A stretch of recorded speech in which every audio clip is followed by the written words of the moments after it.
दोस्तों, आज की इस वीडियो में हम लोग बात करेंगे जो हमारा हिंदी का डीएससी 101 है, ठीक है? जो कि हिंदी साहित्य का इतिहास है और उसमें पहला नंबर इकाई है हमारा साहित्य इतिहास लेखन। और उसमें आप लोगों को देखने को मिलता है जो आप लोगों के सिलेबस है डीएससी 101 का, उसमें आप लोगों का 1.1 जो कि है हिंदी साहित्य के इतिहास में काल विभाजन एवं नामकरण की समस्या, काल, भक्ति काल और रीतिकाल के संदर्भ में पूछा गया है। तो इसको हम लोग इसके मतलब नेक्स्ट वाले वीडियो में कवर करेंगे, ठीक है?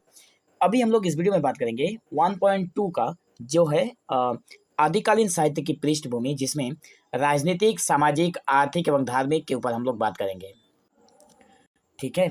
तो ये जो 1.2 है, जो कि आप लोग अपने सिलेबस में देखना, अगर आप लोगों के पास सिलेबस ना हो तो आप लोग इसी वीडियो के डिस्क्रिप्शन में जाइए या फिर चैनल के प्लेलिस्ट में चले जाइए, आप लोगों को मेरे सिलेबस वाला वीडियो भी अपलोड किया हुआ है, वो भी मिल जाएगा। तो अभी हम लोग बात करते हैं कि आदिकालीन साहित्य की पृष्ठभूमि जो है, जिसमें राजनीतिक, सामाजिक, आर्थिक और धार्मिक, ये चार जो मुख्य बिंदु हैं, इसी के ऊपर हम लोग बात करेंगे। और आप लोगों के एग्जाम में यहाँ से 10 मार्क्स के क्वेश्चन पूछे जाएंगे, ठीक है? उत्तर में हम लोग लिखेंगे कि भूमिका में सबसे पहले भूमिका लिखेंगे कि साहित्य जो है वो किसी भी युग के समाज, राजनीति, धर्म और संस्कृति का दर्पण होता है, ठीक है? हिंदी साहित्य का जो आदिकाल है, जिसे आचार्य रामचंद्र शुक्ल जी ने माना है समय, उसका समय माना है उन्होंने काल विभाजन करते वक्त, लगभग 1050 ईस्वी से लेकर 1050 से लेकर 1375 विक्रमी संवत तक माना है, ठीक है? और ये कोई अपवाद नहीं है। इस काल की साहित्यिक रचनाओं को समझने के लिए उस समय के परिवेश को जानना अत्यंत आवश्यक है। अगर आप इस समय के साहित्य को अगर आप जानना चाहते हैं तो उस समय परिवेश में क्या चल रहा था, उस समय का परिवेश कैसा था, इसको समझना बहुत ज़रूरी है। यह वह समय था जब भारत की राजनीतिक, सामाजिक, आर्थिक धार्मिक व्यवस्था में बड़े बदलाव आ रहे थे। मतलब हमारे भारत में यह वो समय था जब हमारे भारत के राजनीतिक, सामाजिक और धार्मिक व्यवस्था में बहुत बड़े बदलाव आ रहे थे। ये उस समय की बात है और जिसका सीधा प्रभाव उस समय के साहित्य पर पड़ा। इस काल के साहित्य की प्रवृत्ति में सामंती जीवन, शौर्य प्रदर्शन और धार्मिक आडंबरों की झलक साफ दिखाई देती है, ठीक है? तो हम लोग आगे बढ़ते हैं, जिसमें आदिकालीन साहित्य की जो पृष्ठभूमि है उसको हम लोग 4 भागों में समझेंगे। पहला है हमारा राजनीतिक पृष्ठभूमि, दूसरा है सामाजिक पृष्ठभूमि, तीसरा है आर्थिक पृष्ठभूमि और चौथा है धार्मिक पृष्ठभूमि। फिर हम लोग निष्कर्ष को देखेंगे, ठीक है? तो आदिकालीन साहित्य की जो पृष्ठभूमि है उसमें हमारा पहला है राजनीतिक पृष्ठभूमि। राजनीतिक पृष्ठभूमि में राजा हर्षवर्धन जो थे, हमारे भारत के राजा हुआ करते थे। तो हर्षवर्धन जो थे उनकी जब मृत्यु होती है तो हर्षवर्धन की मृत्यु के बाद जो केंद्रीय सत्ता था, मतलब जो केंद्र सरकार में हर्षवर्धन की ही चलती थी, ठीक है? पूरे भारत का राजा हुआ करते थे, इसलिए उसे केंद्रीय कहा गया है। तो केंद्रीय सत्ता का विघटन हुआ, मतलब धीरे धीरे केंद्रीय जो सत्ता थी, जो ताकत था, वो खत्म होने लगा और भारत जो था छोटे छोटे राज्यों में बंट गया। मतलब हर्षवर्धन के मृत्यु के बाद जो भारत हमारा देश था वो छोटे छोटे राज्यों में बंट गया। इन राजपूत राज्यों में आपसी संघर्ष और युद्ध आम बात थी। देखिए, जब छोटे छोटे राज्य बटे तो उसमें जो राजपूत हुए, उसमें उन राजपूतों में, सभी राज्यों के राजपूतों में आपसी जो संघर्ष था, जो झगड़ा था, ठीक है, उसको मतलब वो एक आम बात थी, वही को मतलब वो कोई नई चीज़ नहीं थी, झगड़ा होना ही था। तो विदेशी जो आक्रमण हुए विदेशी आक्रमण, जैसे कि जो विदेशी मुस्लिम शासन आक्रमण किए थे, तो विदेशी आक्रमणों ने भी देश में अस्थिरता का माहौल पैदा किया था। अब देखिए, अपने देश के जो जितने भी राजा थे वो अपने अपने में विभाजित हो गए थे, तो विदेशी जो शक्तियाँ थी वो प्रहार करने का उनको मौका मिला। और इन परिस्थितियों में जो चारण कवि हुए, चारण कवियों ने अपने आश्रयदाता राजाओं की वीरता और पराक्रम का अतिशयोक्तिपूर्ण वर्णन किया।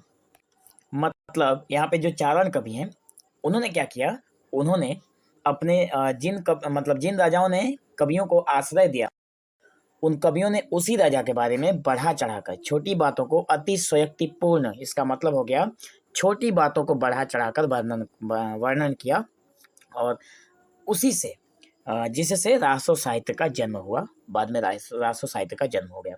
ठीक है। सामाजिक पृष्ठभूमि में क्या हुआ, जो समाज था वो जाति पाति के कठोर बंधनों में जकड़ा हुआ था। हमारे आदिकालीन साहित्य का मतलब हो गया जो हमारे शुरुआत का जो समय था। ठीक है, आदिकाल का मतलब ये होता है शुरुआत का समय। तो उसमें जाति पाति जो जाति थी, भेदभाव था, बहुत कठोर बंधन से जकड़ा हुआ था। ब्राह्मणों का वर्चस्व कायम था और सामंती व्यवस्था सामंती व्यवस्था के कारण समाज दो वर्गों में बटा हुआ था।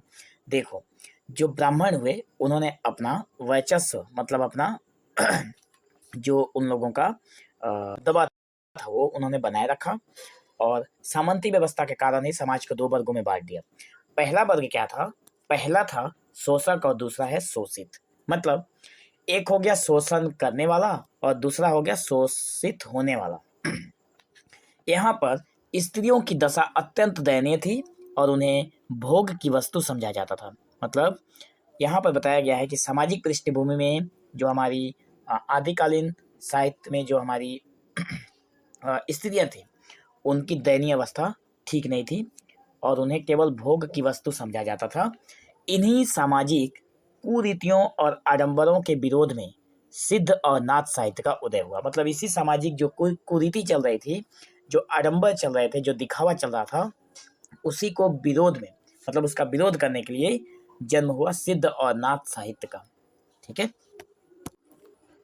नेक्स्ट हम बात करेंगे आर्थिक पृष्ठभूमि की। काल है वो मुख्य रूप से कृषि आधारित अर्थव्यवस्था का था। मतलब आर्थिक पृष्ठभूमि जो था वो कृषि आधारित अर्थव्यवस्था को लेकर था, जहां किसान अपनी मेहनत से पैदावार करते थे। मतलब किसान मेहनत करके फसल उगाते थे, लेकिन उस फसल का एक बड़ा हिस्सा सामंत और राजा ले लेते थे। किसानों का मेहनत का एक बड़ा हिस्सा, जैसे अगर 4 बाट हुआ तो 4 बाट का 3 बाट वे लोग राजा और सामंत लोग जो थे वो अपने पास रख लेते थे। इससे क्या हुआ कि व्यापार का जो था वो पतन हो गया। मतलब व्यापार हो नहीं रहा था, सारी चीज़ें राजा के पास चली जाती थी, सामंतों के पास चली जाती थी, जिससे नगरों का जो महत्व था वो कम हो गया।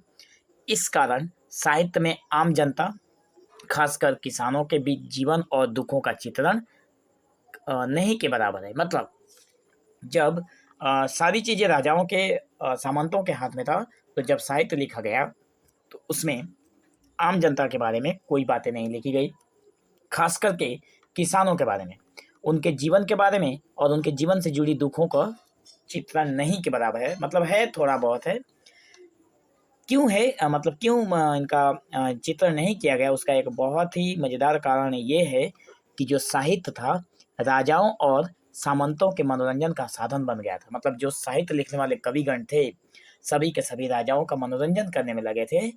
किसानों के जीवन से, उनके दुखों को, उनके कष्ट से उनका कुछ लेना देना नहीं था। ठीक है। अब हम लोग बात करते हैं धार्मिक पृष्ठभूमि की। तो देखो, इस समय धार्मिक क्षेत्र में भी अराजकता फैली हुई थी। मतलब धार्मिक क्षेत्र में भी कोई अच्छा काम नहीं हो रहा था। जो वैदिक धर्म के कर्मकांड हैं, मतलब वैदिक धर्म में जो कर्मकांड बताए गए हैं, और बौद्ध धर्म के जो तांत्रिक रूपों का प्रभाव बढ़ रहा था उस समय के। मतलब वैदिक धर्म के जो कर्मकांड थे और बौद्ध धर्म के जो तांत्रिक थे उनका जो प्रभाव था वो बढ़ रहा था। बौद्ध धर्म की जो शाखाएं हैं विकृत होकर वज्रयान और सहजयान जैसे मतों में परिवर्तित हो गई। ठीक है।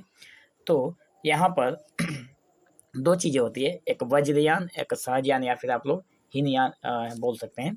तो जो बौद्ध धर्म था वो दो शाखाओं में बढ़ गया, और जिनमें भोग और तंत्र मंत्र को महत्व दिया गया। ठीक है। और इसमें जो भोग विलास की जो समय है, तंत्र मंत्र को ज़्यादा महत्व दिया जाता है था। इस धार्मिक विकृति के विरोध में नाथों ने हठयोग और साधना का मार्ग अपनाया। तो यहाँ पर ये जो विकृत व्यवस्था चल रही थी धर्म को लेकर, उसमें जो नाथ हुए, सिद्धनाथ जो हैं, नाथों ने हठयोग का जो साधना था उसका मार्ग इन्होंने अपनाया। दूसरी ओर जो था वो दक्षिण भारत में भक्ति आंदोलन का सूत्रपात हो चुका था, जिसने समानता और प्रेम का संदेश दिया था। तो ये रहा धार्मिक पृष्ठभूमि। अब हम लोग निष्कर्ष पर बात करते हैं। निष्कर्ष है, आदिकालीन साहित्य की पृष्ठभूमि का विश्लेषण करने से स्पष्ट होता है कि साहित्य अपने समय की परिस्थितियों का सीधा परिणाम था। आदिकालीन जो ये साहित्य, इसकी पृष्ठभूमि का जब हम लोग विश्लेषण करते हैं तो हमारे सामने ये सारी चीज़ें आ जाती हैं कि साहित्य अपने समय की परिस्थितियों का सीधा परिणाम दिखा देता है। राजनीतिक अस्थिरता ने वीरगाथात्मक रासो साहित्य को जन्म दिया। मतलब जब राजनीति में अस्थिरता बढ़ी तो रासो साहित्य का जन्म हुआ, जबकि सामाजिक और धार्मिक आडंबरों ने सिद्धों नाथों को अपना विरोध दर्ज कराने के लिए प्रेरित किया। और जो आर्थिक समानता के कारण साहित्य में आम जनजीवन की उपेक्षा हुई। मतलब आर्थिक असमानता के कारण, आर्थिक असमानता के यहाँ पे राजा को कहा गया है, राजाओं के और जो किसान थे उनके बीच का जो मतलब पार्थक्य है, जो अलगाव है, जो डिफरेंस है, उसको दिखाया गया है कि आर्थिक असमानता था राजा में और किसान में। उसी के कारण साहित्य में आम जनजीवन के बारे में नहीं लिखा गया। इस प्रकार आदिकाल का साहित्य केवल काव्यात्मक रचनाएं नहीं है, बल्कि उस समय के समाज, राजनीति और धर्म का ऐतिहासिक दस्तावेज भी है। यह हमें बताता है कि साहित्य कभी भी अपने परिवेश से अलग नहीं होता, बल्कि उसका एक अभिन्न अंग होता है। मतलब ये जो साहित्य है वो हमें बताता है कि साहित्य जो है वो कभी भी अपने परिवेश से, अपने समय से वो अलग नहीं होता है। वो उसी का एक अंश होता है, उसी का एक अंग होता है। ठीक है, तो मैं आशा करता हूँ कि आप लोगों को ये जो वीडियो है बहुत ही अच्छे तरीके से समझ में आया होगा, और इसको आप लोग अगर चाहें तो एग्जाम में भी लिख सकते हैं, बिल्कुल एक प्रॉपर आंसर की तरह है। ठीक है, और हम लोग नेक्स्ट वीडियो में बात करेंगे आदिकालीन साहित्य का जो वर्गीकरण है, जिसे सिद्ध, नाथ और जैन साहित्य तथा रासो एवं लौकिक साहित्य और उसका सामान्य परिचय, जो कि आप लोगों के सिलेबस में ही है, इकाई नंबर 1 में 1.3 पॉइंट, उसी को हम लोग डिस्कस करेंगे। फिर बाद वाले वीडियो में हम लोग 1.4 को भी डिस्कशन कर लेंगे।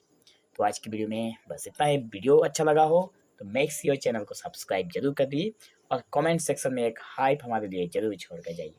तो आज की इस वीडियो में बस इतना ही। मिलेंगे हम लोग एक नए वीडियो में, तब तक के लिए धन्यवाद।